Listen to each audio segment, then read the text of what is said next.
李女士家在杭州城西的秀影翠园小区，卫生间异响的问题已经困扰她很长时间了。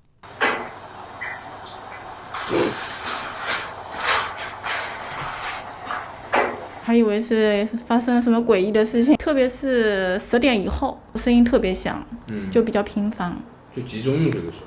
对，但是凌晨2、3点也是会出现这种问题，特别响。本来就睡眠很差，就一直就这样子，然后要精神失常掉了就。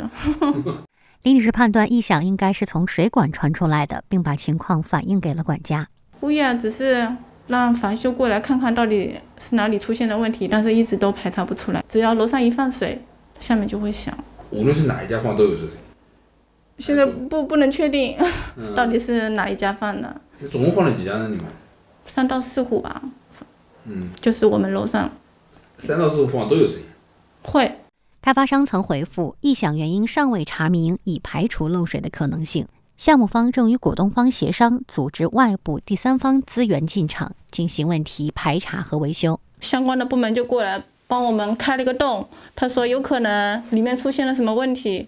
开了洞以后呢，然后又说后面会帮我们解决的，会马上解决的。他们当时有检查过这里面吗？啥都没检查，只是开了个洞，然后水就是稍微从楼上稍微放了一下排查了一下，然后后面又没解决了。投诉什么1、2、3、4、5，然后他们又过来一下，帮我一块钢板给抽出去了。抽出去以后，后面又没反应了，现在连那个问题都没出现，判定是什么问题？采访时，主卧卫生间天花板上的洞还开着。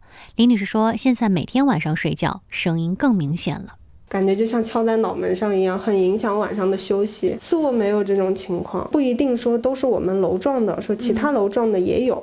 小区有一个名叫卫生间异响问题的群聊，里面有32个人。业主们反映家里出现了同样的声音，还有人说冬天声音很大，夏天的时候听不到。新的一个第三方在续约嘛，续约呢现在应该是合同已经走下来了。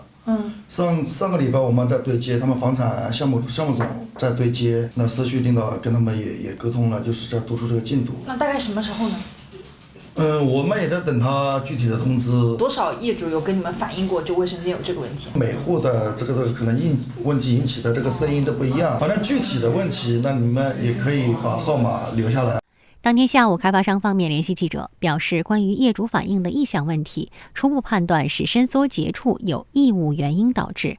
项目公司会尽快安排施工方打开管道排查并维修。第二天，李女士反馈，项目负责人跟他们约好了时间，会上门检修。1818黄金业记者报道。